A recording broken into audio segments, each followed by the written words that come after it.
25-এর পর প্রেমে পড়াটা কঠিন হয়ে যায়, ছেলে মেয়ে উভয়ের ক্ষেত্রেই।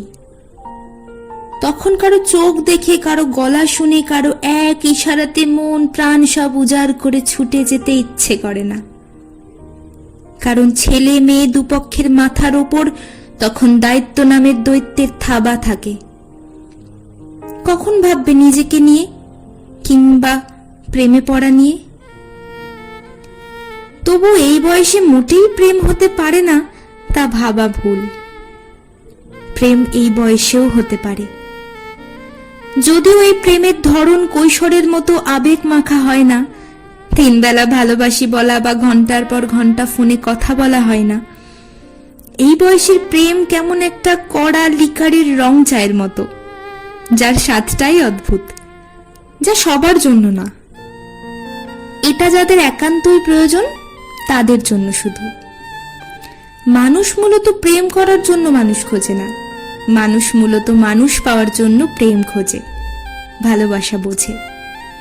এই বয়সের প্রেমটা ঠিক যেন বন্ধুত্বের আরেক নাম, কিংবা সঙ্গ দেওয়ার মতো একটা ঢাল।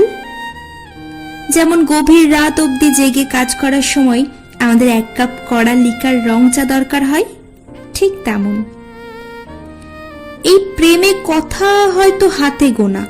খেয়েছো, ঘুমিয়েছো, আর কাজ কত দূর এই অবধি। খুব বেশি প্রেমময় কথা হলো আমি আছি তোমার পাশে। দেখা হয়তো মাসে 1বার 2বার হয়ে যায়। কোনো কানাকানি জানাজানি কিচ্ছু নেই। সম্পর্কটা কেবল একজন আরেকজনকে সামনে এগিয়ে নেওয়ার।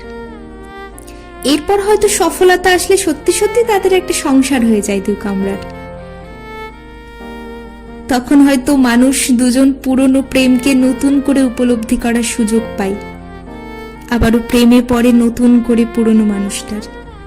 কড়া লিকারের রং চা তখন দুধ চায়ে জায়গা বদল করে নেয় তাদের বিকেলের আড্ডাগুলোতে। তবে সেই কড়া লিকারের রং চায়ের প্রয়োজন কখনো ফুরায় না। কেউ একজন কাজে ডুবে থাকলে অন্যজন 1 কাপ রং চা এনে পাশে থাকে।